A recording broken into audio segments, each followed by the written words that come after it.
Welcome back. This presentation is brought to you by the Pacific Division Feeding Leadership. Several housekeeping items. This meeting is being recorded and it will be posted tonight on YouTube. The link is in the email that you received earlier. You should also enter your own hours for this meeting. Your mic and camera have been disabled. If you'd like your questions to be answered by our expert panelist, please enter them in the Q&A. The chat scrolls too fast and we won't be able to catch the questions. Feel free to use the chat to say hi to each other. Please welcome back Julia, the subject matter expert on feeding. Julia. Thank you very much. I hope I can stay connected. I'm having some weather issues here. I've gotten bumped off twice, so I hope I stay connected with everybody. So this is my information. Please tell me a little bit about you. Type your name in the chat, the chapter or region that you're from, please.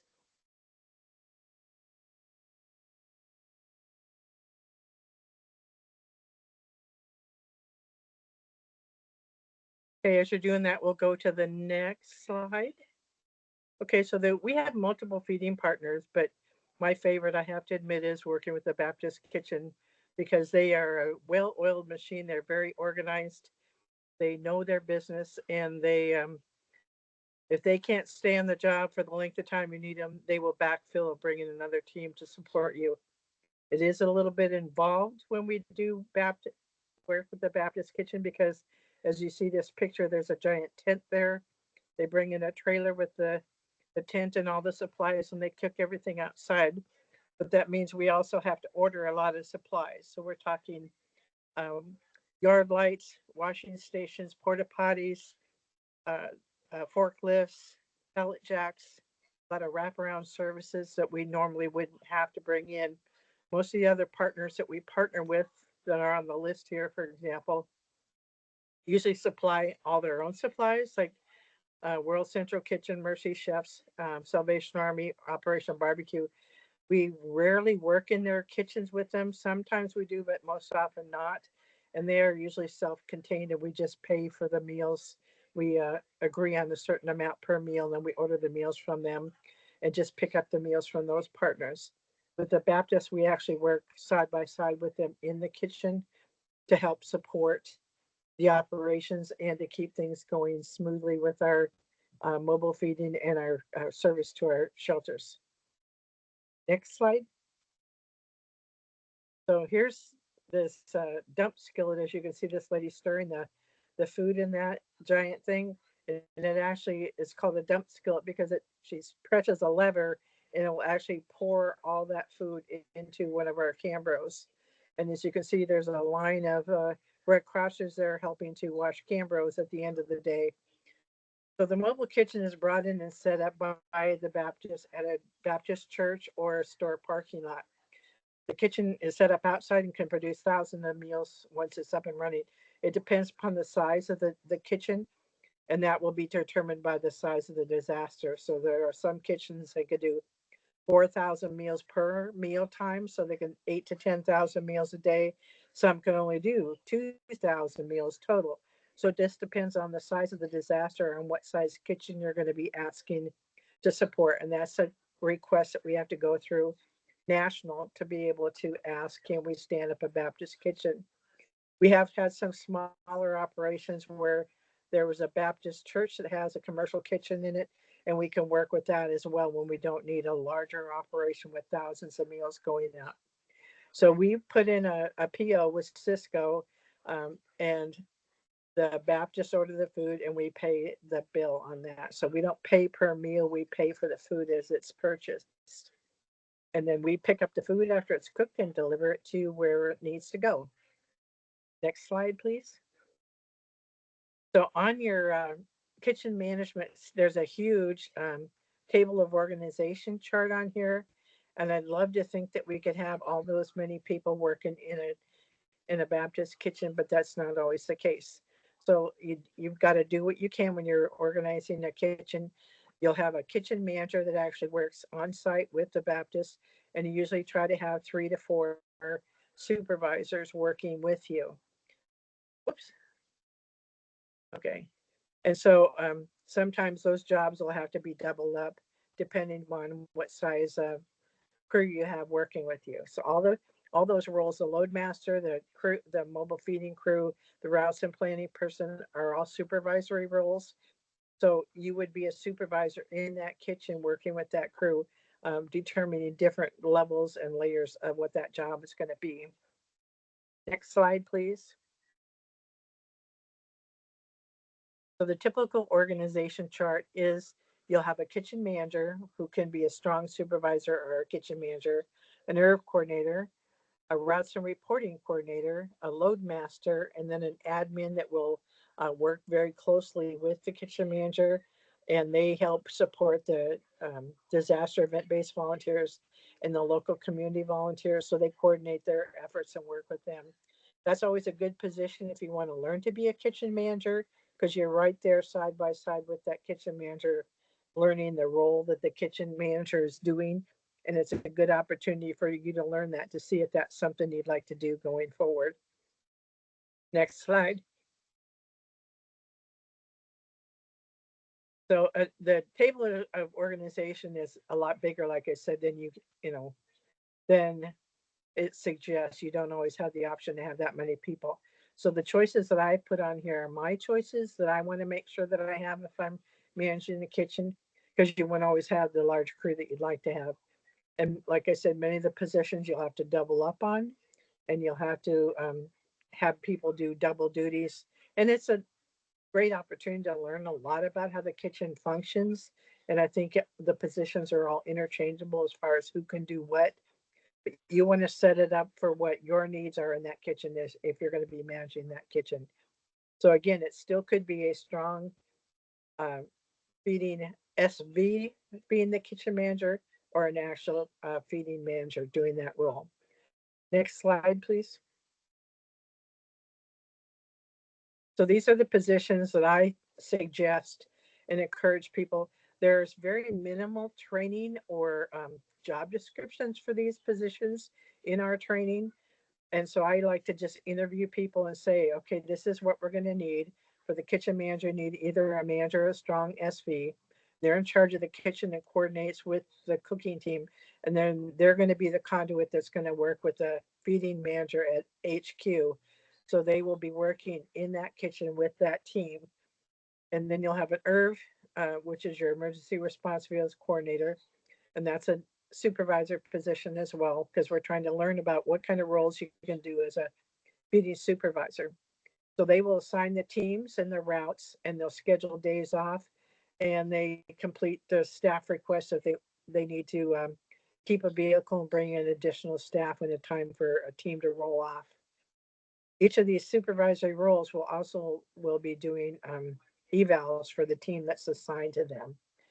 There'll be a routes and reporting coordinator, and they develop the routes and accept all the numbers for the reports. So they report those numbers to the kitchen manager, who will be entering them into the web EOC feeding and DES reporting. FDR means feeding, and DES reports. So it's a lot better form than we used to have with the 5266. So you put in how many meals served and how many snacks, and those kind of numbers go in every night at the end of the day. So those are counted by the day, not by, we used to count things dinner from the night before and then breakfast and lunch for that following day. We have now changed it to where it's that same day's meals are all counted in that day. Then we have a load master. It used to be called a yard dog, but they are kind of your inventory control person.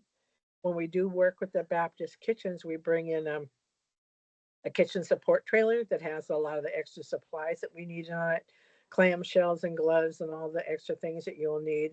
And so the load master or yard dog will be working to make sure that they have all the supplies that they need, and making sure that each vehicle each day when they come to get in line to pick up their product, that they have all the things that they need, the gloves, the clamshells, the banquet packs, all the stuff that they need, paper towels, whatever it may be that they may need.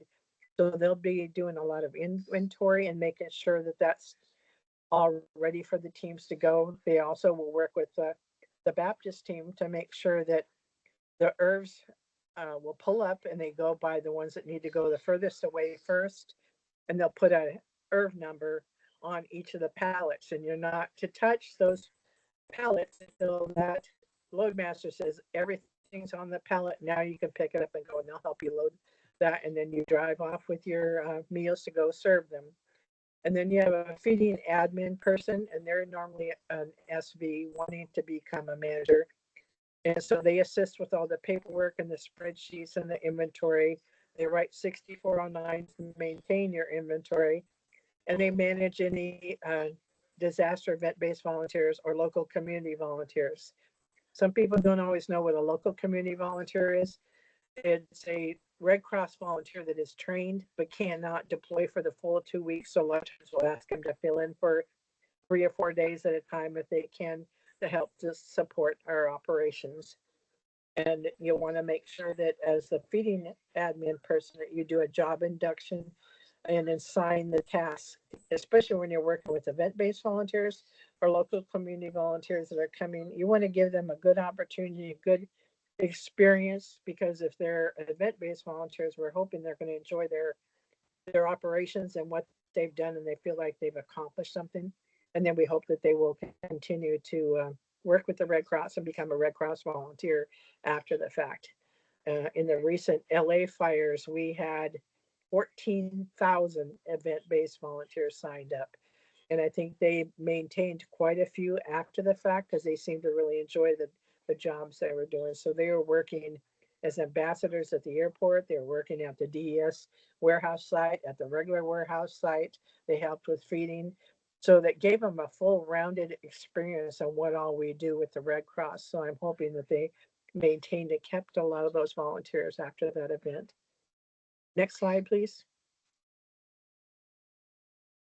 So the feeding team are your ERV and MERV drivers, and those are essays normally, and they need to be certified to drive unless we have a national opportunity where they waive certifications. Sometimes we have to do that because we cannot find enough certified drivers.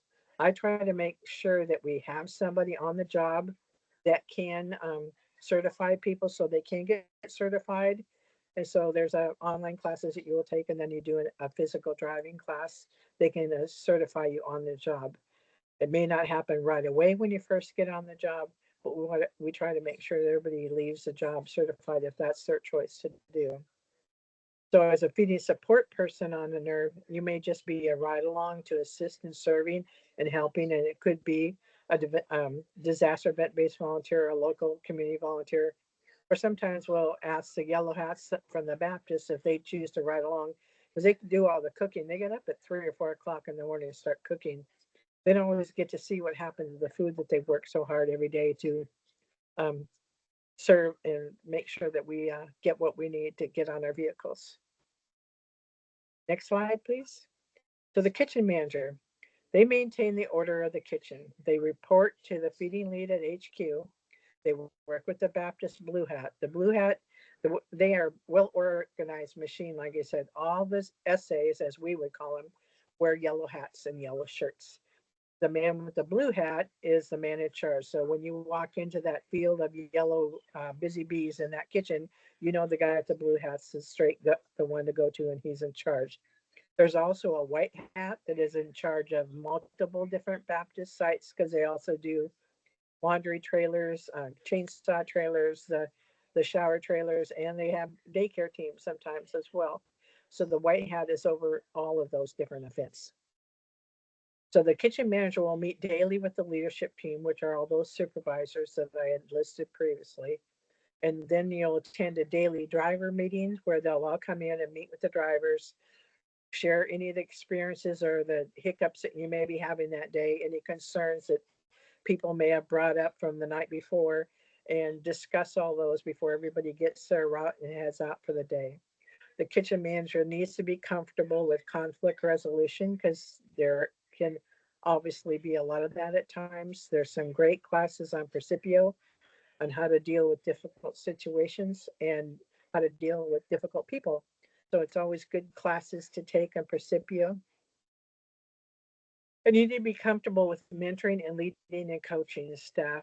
Too often we look at people's weaknesses and don't focus on their strengths.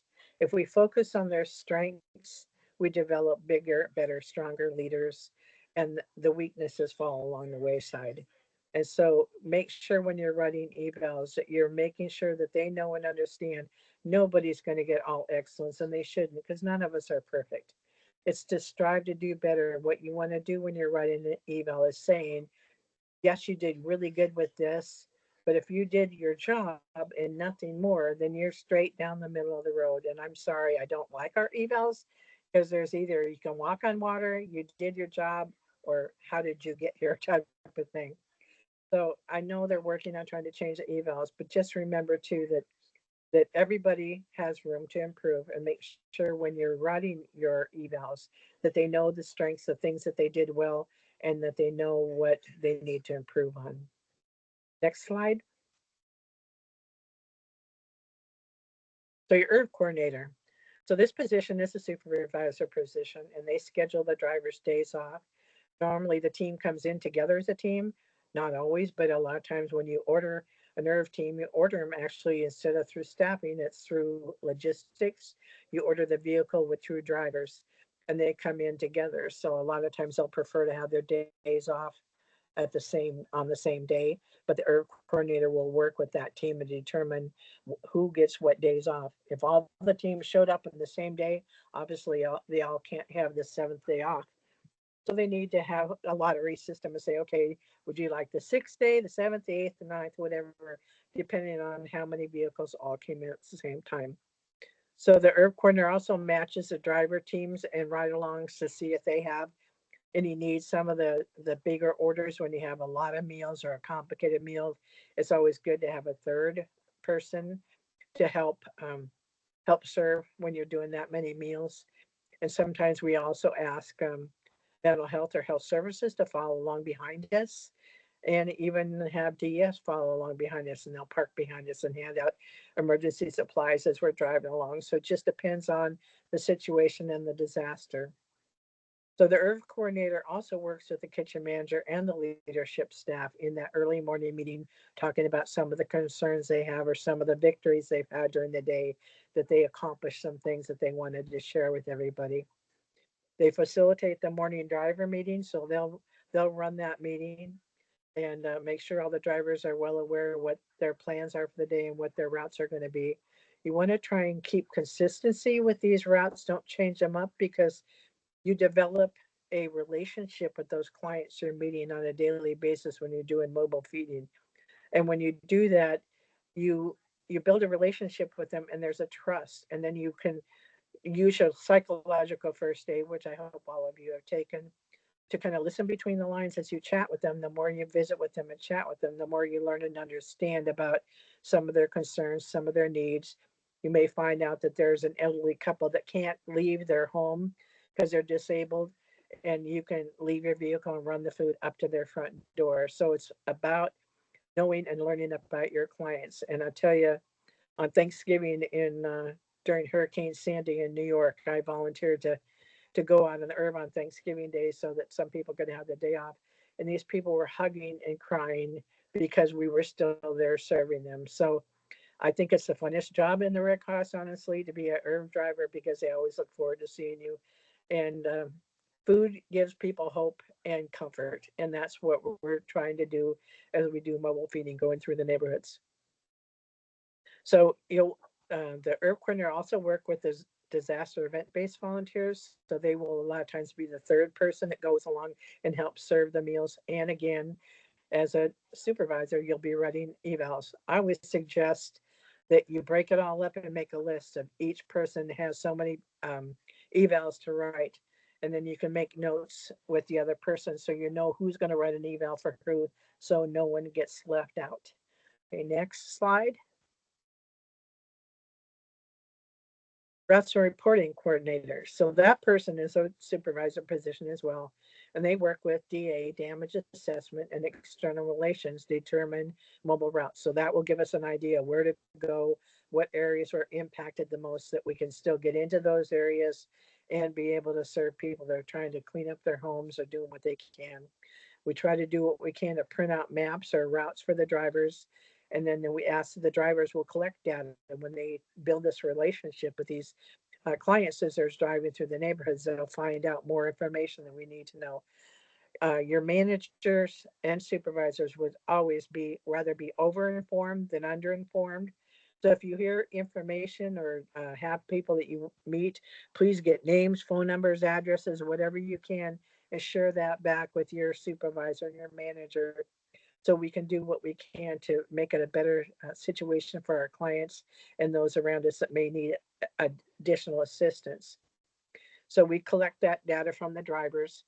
And then, of course, the biggest thing in any disaster is documentation and communication.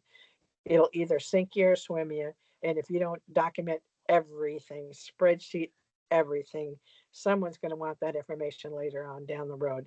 Sadly, there aren't a lot of standard spreadsheets for us to use. So make up your own spreadsheet, but spreadsheet everything and report it back to your manager. Okay, you work with the leadership team, this person does, and they write evals as well. Okay, next slide. The load master yard dog. Now that person has to be on their toes all the time. You can see the pallets with all the stuff stacked on them, and there's a IRV number on each of those little white tags in front of those. So they line them up on who has to go the furthest. They get in line first and they pull up to that pallet. And when everything's on that pallet, it says everything's there ready to go, then you can load that. But they don't want you touching that pallet till everything's there because you might end up with 2 Cameroons, a corn, and no chicken or whatever the case may be. So make sure you're waiting for them to say, okay, it's good to go and you can start loading. So they'll work with the Baptist team to make sure that they know, okay, there's going to be extra rolls or something set different added to this. And so don't pick up the food until it's all ready to go. So they'll work with the Baptist person that helps load those up. And they make sure that all the IRVs have all the supplies they need to make sure they've gotten in line and gone to the support trailer so they can pick up any banquet packs, clamshells, extra gloves, paper towels, Windex, whatever it is that you may need. So they coordinate the order of the herb pickups, and then they also make sure the inventory of the kitchen trailer. So if it looks like we're running low on clamshells or banquet packs, they'll need to turn in the 6409 to order more supplies because it can take a couple days to get those supplies in. They work with the kitchen leadership as well with the Baptist and with the Red Cross team. And it can be a very physical job. I had one guy, the first time he ever did that, I thought he was going to quit on me, but he absolutely said he loved the job. It snowed, rained, hailed, everything, every kind of weather we had in those 2 weeks that he was there. And he was out there in that weather with a garbage bag over his head, sometimes trying to stay dry and doing his job. But it can be very physical. So you want to make sure that it's somebody that's capable of doing that, not ask somebody that may have some limitations that might not be able to do that kind of a job. And again, they will be writing evals for essays. Next slide. So the kitchen admin, this position works directly with the kitchen manager and can be a mentee to be a kitchen manager. They assist in the feeding leadership team with all the documents and support. It helps to have a strong knowledge of Excel, and I believe there's also Excel classes on Percipio. And I know our chapter itself has a Tuesday tech day that you can learn different technical training that is offered to us. So I hope if you don't have any strong Excel that you would learn that, especially if you want to go into being a supervisor or a manager. So there's lots of reports that you have to do, and 6409s, the web EOC, the 6455 which is a donation. So Red Cross has a form for everything. And you may be involved in helping with the kitchen inventory as well, and making sure that we have staff reports turned in and staff requests turned in. And you may also be working and coordinating with event-based volunteers and local community volunteers and helping them and supporting them in what they do. And again, that person will be writing evals on the essays that'll be working with them. Next slide. So the event-based volunteer or the LCV coordinator. It could be a separate person. A lot of times, um, it's the same. It's the admin that does this, or one of the other team members that does it. So they work with the kitchen leadership. They coordinate with the HQ and requesting and placing disaster event-based requests. So there is a form you have to fill out for that to request them. And they usually work 4-hour shifts. So if you need somebody all day long, then you want to have two 4-hour shifts so that you can cover that. Sometimes they can work 5 hours, but usually it's a 4-hour shift. You want to mentor them and assign them tasks that are fulfilling. And a lot of times we bring in event-based volunteers to help us wash Cambros. You need to let them know it's going to be a dirty, messy job. They're going to get wet, so they need to wear rain gear of some sort. I've had people cut a hole in a garbage bag and put it over their head so they don't get totally drenched when they're washing Cambros. But they can make it fun and enjoyable, and they feel like they're accomplishing something. And again, if you do have an event-based volunteer or a local community volunteer that shows up on a regular basis, do what you can to make sure that they get an eval as well. Next slide. Okay, so it's a rewarding and hard job, but it is fun. So everyone pitches in to help. Here's Kathleen Elliott. I called her one day and said, how would you like an all expenses paid trip to Baton Rouge, Louisiana? She says, what am I going to do? And I said, I need an herb coordinator. And so she showed up, and we had hundreds of Cambros that had to be washed, taken apart, washed, air dried, and then stacked and shrink wrapped. And so she did a great job maintaining that and keeping that going. I swear they were throwing dirty Cambros over the fence at night when we'd lock up because they were multiplying in our sleep. But it's a great job being a supervisor in a kitchen. And so anything like that you'd like to do, you could start asking your questions now because I'm at the end of my slides. Next slide. Questions. There is Thank one you more slide. so much, Julia. And the next slide is Julia's information. And I love this quote. To the world, you may be one person, but to that one person, you may be the world. And truly, there's times you feel like that when you're out serving food to someone on an earth. Okay, let's hit with the questions. Thank you so much, Julia. We'll give people some time to put in a question. Please put into the Q&A and I will address to the technical things on the chat. Excuse me. Volunteer connections to update your disaster responder availability. So what you can do is you can go to volunteer connection. On the very main page under your name, there's a role says DCS responder. So you click on that, it brings up a new page. And if you scroll down to disaster responder availability, you're able to enter your dates, whether you're available or not, and to check if you want local, region, state, division, national, or virtual. So you can do it that way. And I saw another comment earlier on that if you're available, can you get called for feeding? Yes. So if you're available and your availability is up to date on Volunteer Connection, your local deployment team will call you when there's a position open for feeding. Okay, You want to make so sure if you're taking the classes that you have the gap. Just because you took the classes doesn't mean you have the gap. So make sure that you call your DPM and say, do I have the gap or can I make sure I've got the gap listed? So they will call you to do feeding. thank you. And if you're receiving my emails, it means that you do have a mask gap, whether it's sheltering, whether it's feeding, whether it's disaster distribution of emergency supplies, or whether it's shelter resident transition team. Okay, so Julia, we have one question. What level of DR do we need to use Baptist kitchens? It doesn't matter. Honestly, a lot of people think it's only big, huge disasters. I've used them on small flooding situations. Like I said, sometimes it could be a small of 3 or 4 that you're using a Baptist kitchen. They could have a Baptist church that has a commercial kitchen in it, as long as they've got a commercial kitchen. But they'll come and set up small teams. Again, it depends upon the size of the DR, on the size of the kitchen. They have different size kitchens and different teams that are either large kitchens for thousands of meals or smaller kitchens for hundreds of meals. So it doesn't matter the level of the DR. Thank you, Julia. And before we go on to a follow-up question, if you do not see the Q&A section, it's next to the right of chat and to the left of people. And if you still don't see it, you can raise your hand and we can later on, we can have you come off mute. Um, and Julia, you mentioned that, doesn't really matter the size of the disaster relief operation. Can you share with us how do we get Southern Baptist Kitchen activated? So we do have to call our national leadership in back east and say we would like to activate a Baptist kitchen. And so then they give us the permission to say yes, it's a go.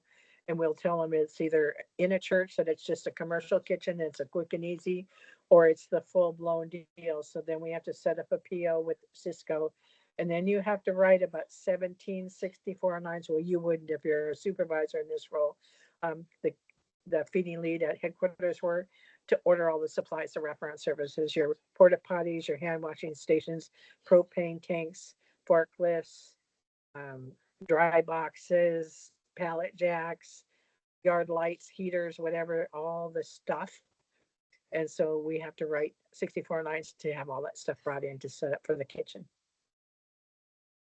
Thank you. And a follow-up question on that is, when we said we're going to request directly from national headquarters to have the Baptist church, kitchen to be opened, do we request as me as a service associate? Do I request that as a supervisor, or does Nope. the HQ feeding manager request it, the job director, or who requests this? It's your feeding manager at HQ. So you fortunately as an SA or an SV don't have to worry about that part of it. And a lot of times by the time you've gotten the call to come on the job, all that stuff is headed there, or is already getting set up. And so they'll just be getting all that stuff going by the time you get there. So it's already been done before you've arrived. Thank you. And another follow-up question. For the feeding managers at the HQ, do they decide single-handedly saying that we want a Baptist kitchen, or do they work with their assistant director of operations or the job director to determine that, yes, in this scenario, in this case, the Baptist kitchen is the best choice? You do have to talk with your job director to determine if they're okay with that, because it does feed into your service delivery plan, which is how we determine how much this disaster is going to cost us. So they need to write the cost of what that would be in the service delivery plan. Sometimes they will balk on having to have um, to set up a Baptist kitchen, but it does cost a lot of money to get, like I said, all those extra supplies in. But then when you look at the fact that you may be limited on restaurants or caterers or people with the ability to help serve you, it'll cost you more in the long run to use all the different caterers and all the different restaurants by having to pay higher prices for your meals and to constantly change. So you're better off activating a Baptist kitchen at that point. Thank you so much. We have another question. What regions have Southern Baptist kitchens available? Every state I've been in has them. I live in Washington State, and there's 3 or 4 kitchens in this state that I know of. So, but they also will travel. So they will activate a kitchen, and if that kitchen that say you're going to Alabama, and the Alabama kitchen's tied up someplace else, they'll bring it from Missouri or someplace else. So they're all mobile. And one of the things I try to do to help the Baptists is because they all pay for their own way to get there. We at least have Red Cross helps pay for us. Sometimes they use their mission money to be able to do that, but they sleep in sleeping bags on the floor in a church. So I do try to bring in cots and blankets for them to help support them since they're supporting us, so that they can have a little bit more comfortable living situation. Plus, like I said, they usually get up at 3 or 4 o'clock in the morning and start cooking. So it's a long, hard, busy job for them, and you want to do what you can to support them and help them. Thank you so much, Julia. Let me repeat back to make sure I understand what we just discussed. So I understand that the decision of bringing the Southern Baptist Kitchen is not only based on the disaster level, it's based on the availabilities that we have, the food vendors that we have. And we need to coordinate with the DR's leadership, the assistant directors, the mass care chief, the job director, and along with a group that we will work with national headquarters feeding team to activate Baptist Kitchen. And Correct. once it's activated, then we can tell them we can go through Cisco to open the purchase order and we can see how we can best support them, whether it's cots, whether it's finding them a place to stay, whether it's, telling them ahead of time and to show their appreciation. And I also understand that by opening a kitchen, we would have to submit multiple, numerous 6409's disaster request form to order all the supplies that we wouldn't, or the equipments that we wouldn't use in a regular feeding site. Am Correct. I understanding all correctly? Yes, you are. Thank you so much. Okay, next question. How does Red Cross handle the ban on the styrofoam clamshells? So we have to, in a disaster situation, because I'm afraid we have millions, and I'm not joking, millions of styrofoam clamshells. In a disaster, we can go to the county and ask for permission to use styrofoam clamshells because it is a disaster, and they can say yes or no. We're trying to slowly phase out our clamshells, but that's why all these kitchen support trailers are already pre-stocked with all those clamshells. We're trying to phase out what we can to go to the, and I know they did tests to see which ones are the better ones because some of them leak really badly or they turn to mush or whatever. So we're trying to find the best ones. I think they've landed on a couple of good ones. But again, you have to get permission from the county on whether you can use styrofoam clamshells. Thank you so much. And when we say we work with the county, do we go through our external relationships folks, or do we just, as a service associate supervisor, just call the county directly and say, hey, is this okay with you? No, fortunately, this is another job that is your feeding manager at HQ, and they will work with community engagement partners or external relations to talk to the county or find out who the county health department people are and ask if it's okay to use them. So that's not something a service associate or a supervisor would have to worry about. Thank you so much. Thank you so much, Julie, for letting us know that we're not alone. We can always go to our supervisors above us, and our supervisors also can go, to lateral their colleagues and ask for support.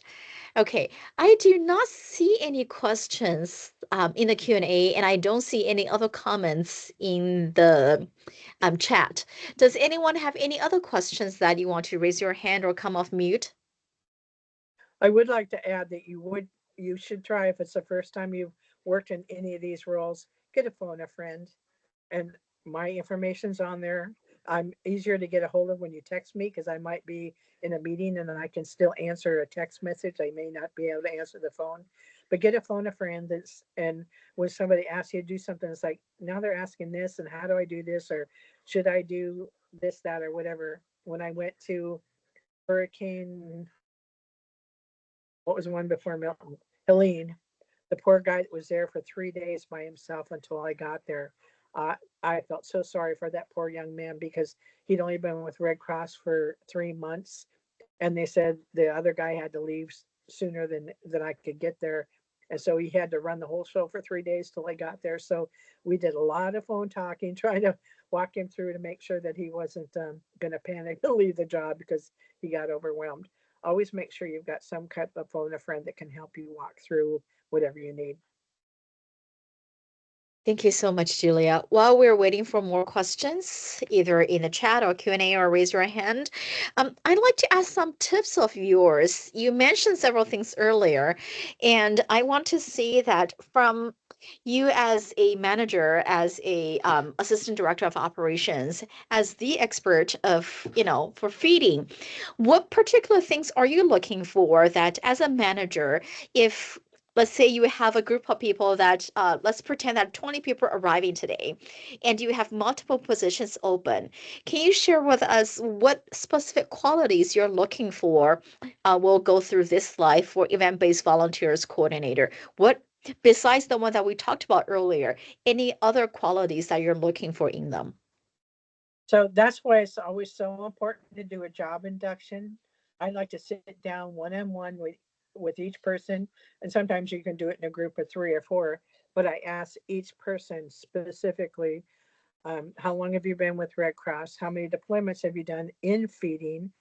Because sometimes they'll say they've done 17 deployments, but that was their first time in feeding. It's like, oh, so you have a little bit more to learn then because it's your first time doing this. So you might not have the experience I may be looking for.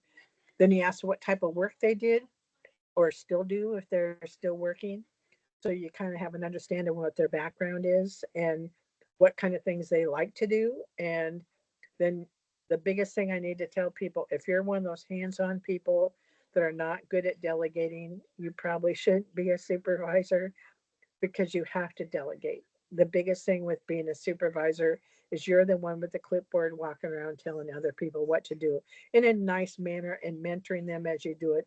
But again, you can't do it all. It's meant to be done by a team of people, and you need to be able to delegate. One of my biggest pet peeves, since you brought up the event-based volunteers and local community volunteers, during COVID, I had some folks turn a bunch of event-based volunteers away from a hotel because we were, during the COVID thing, said, "Oh, we don't need you. You can go ahead and leave." It brought me to tears. It was their community, their people, and we were sending them away. I would rather have us stand down and say, "This is what you need to do," and have our team that are the deployed people sit back and watch and mentor and train them because they showed up for their community and their people to make sure they got served. Don't ever turn an event-based volunteer away like that, please.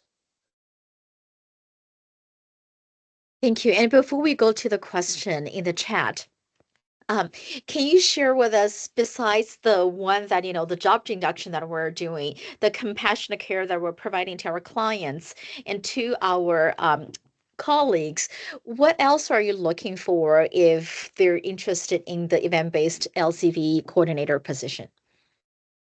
I just look somebody that's got good people skills and is willing to mentor. We all should be willing to learn on every deployment, whether you've been on 200 deployments. You're going to learn something on every one. You need to be open to learn. You need to be open to mentor and train others. And the other thing you have to remember is you may be training people whether you realize it or not. So they will follow your good habits and your bad habits.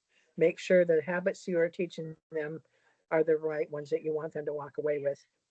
Too many times seen people, and I hate to say this out loud because too often it's paid staff that feel that it's okay to break the rules sometimes and say, well, it's okay, we can do it this way.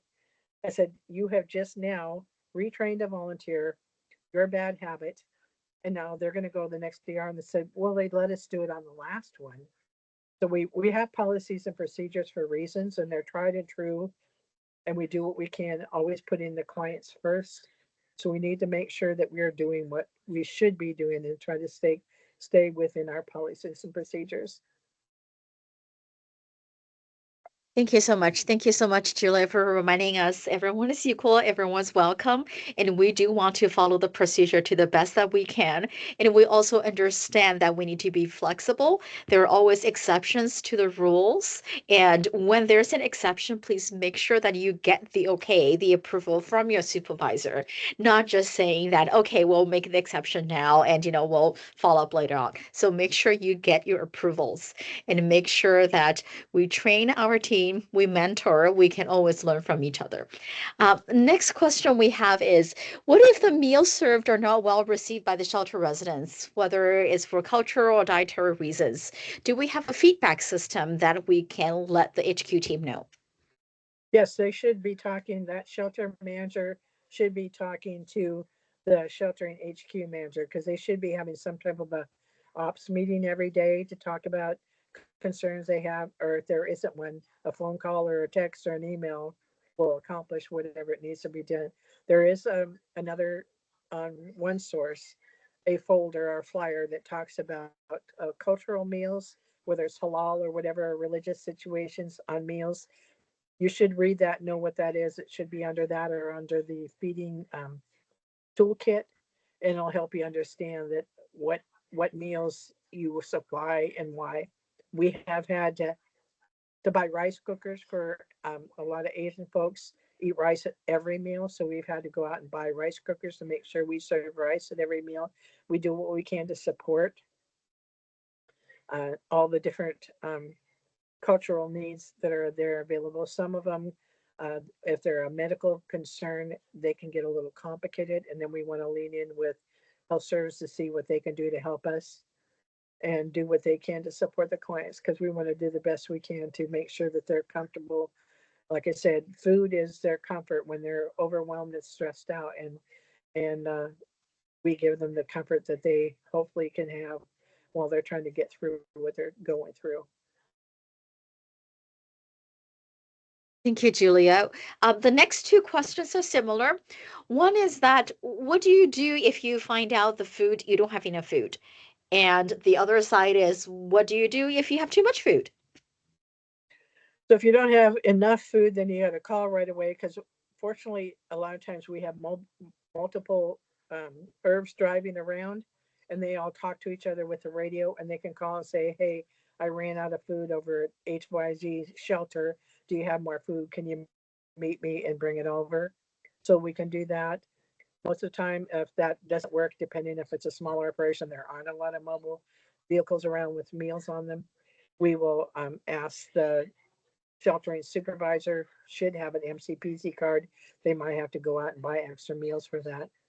If we do have extra food, we always want to make sure we look at that kind of stuff ahead of time.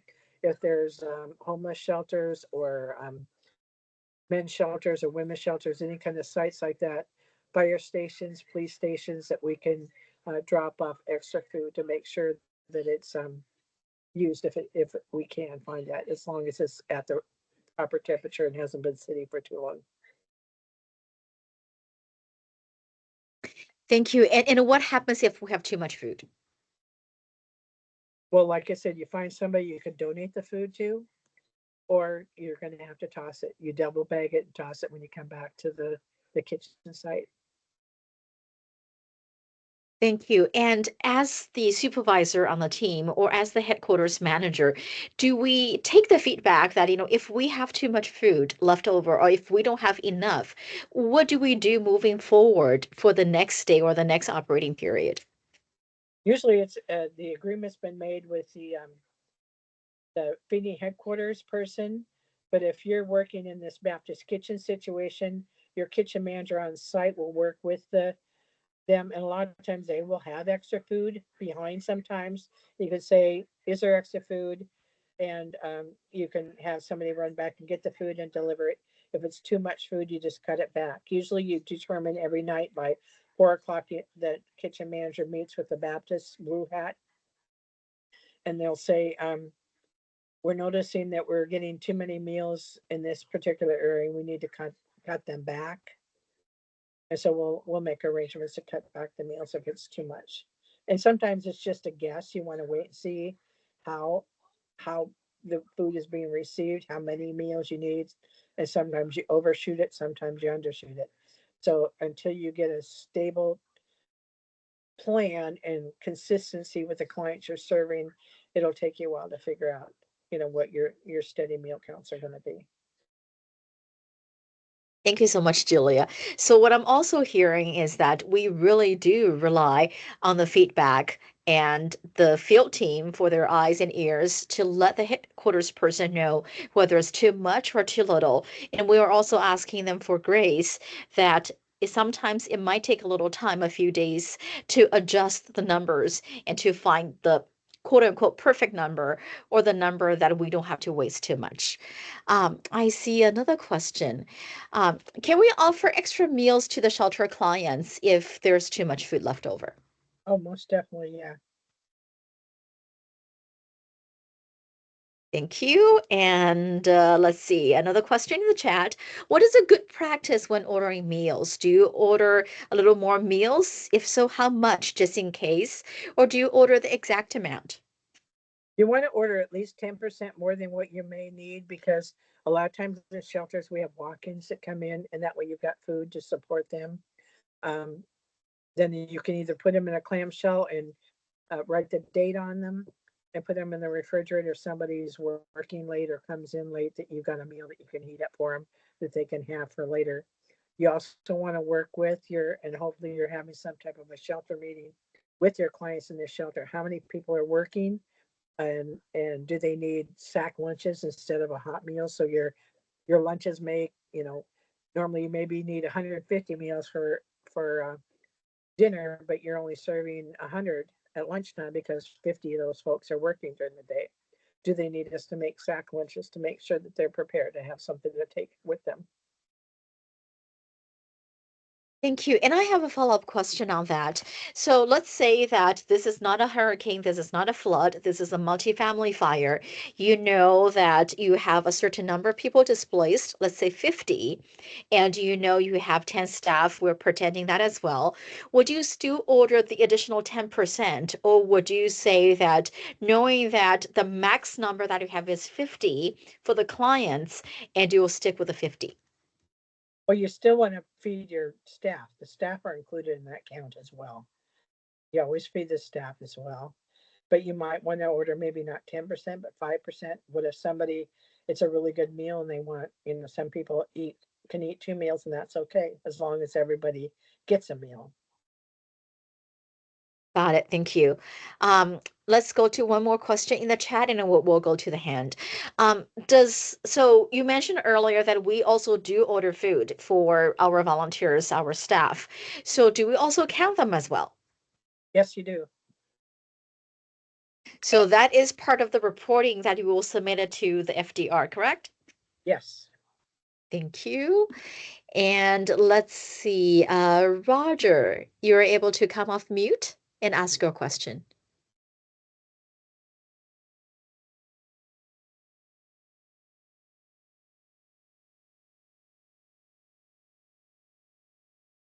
Roger, if you're talking, we're not able to hear you.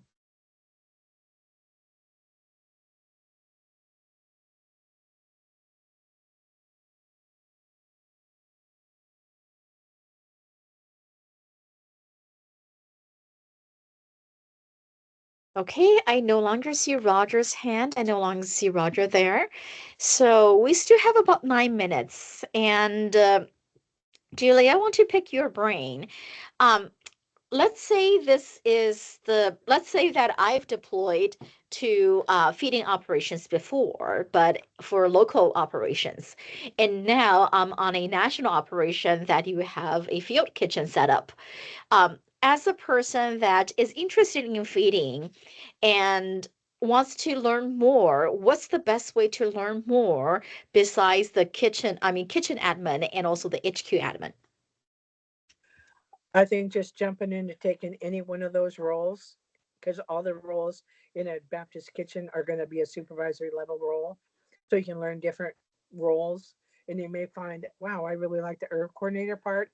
Or you find out you like the mapping and making sure they got directions and places to go, because you're working with your damage assessment people and your emergence or your external relations teams to know some of the needs and the questions that are coming out there. So it gives you an opportunity to see different roles in that, to see how they fit and how they were. Like I said, the one guy that came and worked as a load master for me, I wasn't sure how he liked the job. He absolutely loved it. He goes, anytime you need a load master, I want to do that job. Because he first came out, he was going to be the herb coordinator, but he doesn't do computers. He doesn't do spreadsheets. And that is really tough when you're trying to manage a lot of that. And so he said that was a perfect job for him, and he absolutely loved it. So you want to find the niche that you feel most comfortable in.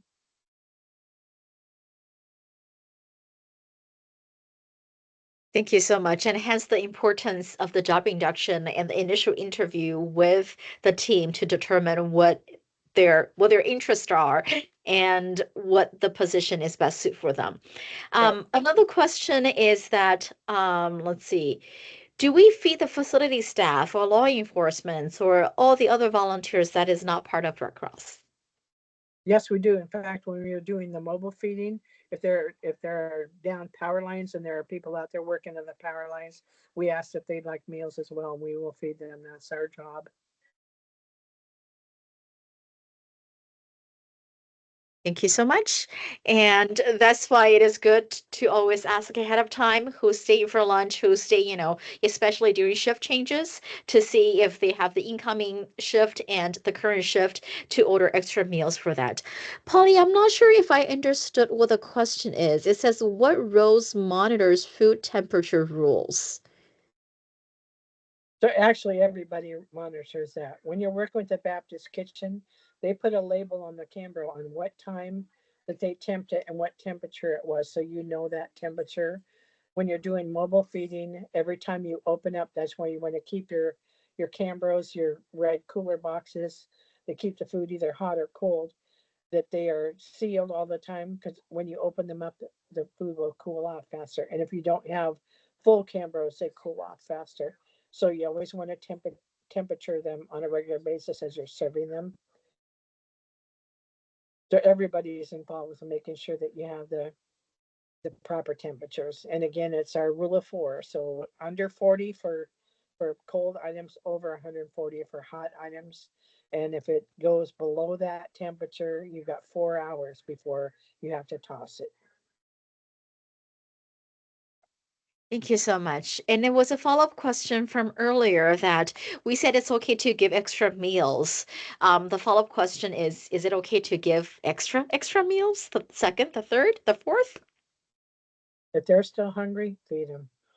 As long as you've got the food, making sure they're comfortable. I think the biggest problem you have most of the time in shelters is kids and eating too many snacks, and they will get sick and throw up. So you want to monitor the snacks, but usually the food is good, healthy food, and sometimes they really like the food. Sometimes it's not their favorite, so it just depends. Thank you so much. It goes back to the compassionate care, goes back to the food brings people comfort. We have about 4 minutes left.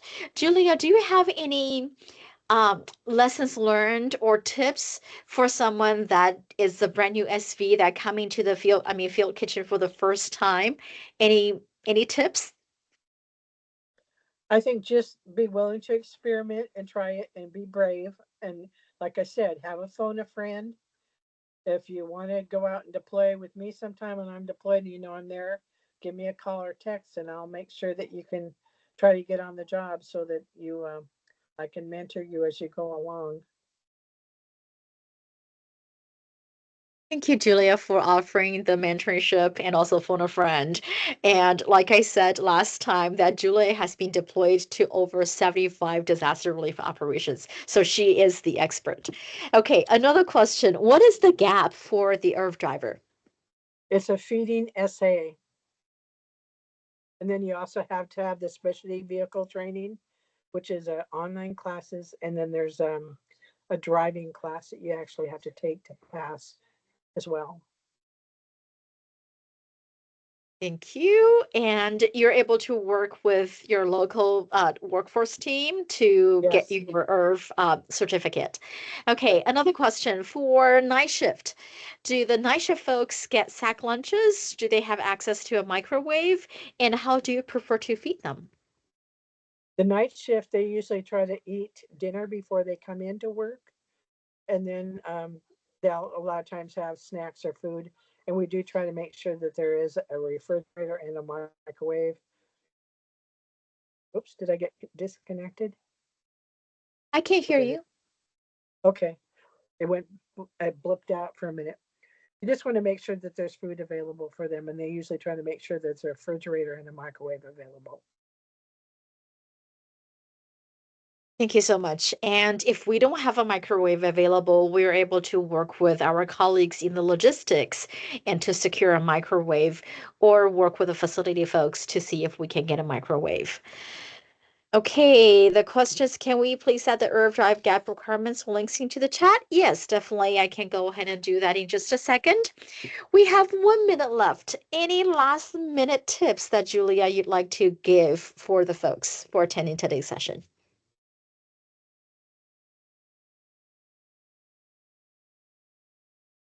I'll just add to it, there isn't a gap for Irv drivers.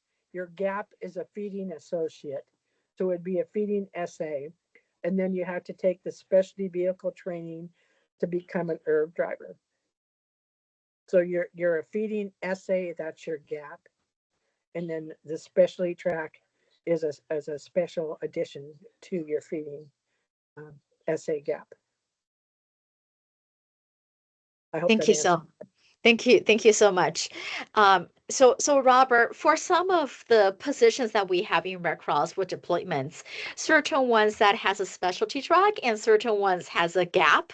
So most of the specialty tracks is in addition to the gap itself. So the IRV driver is one of them that you have a feeding gap and you need to pass the driving test in order to get the specialty track.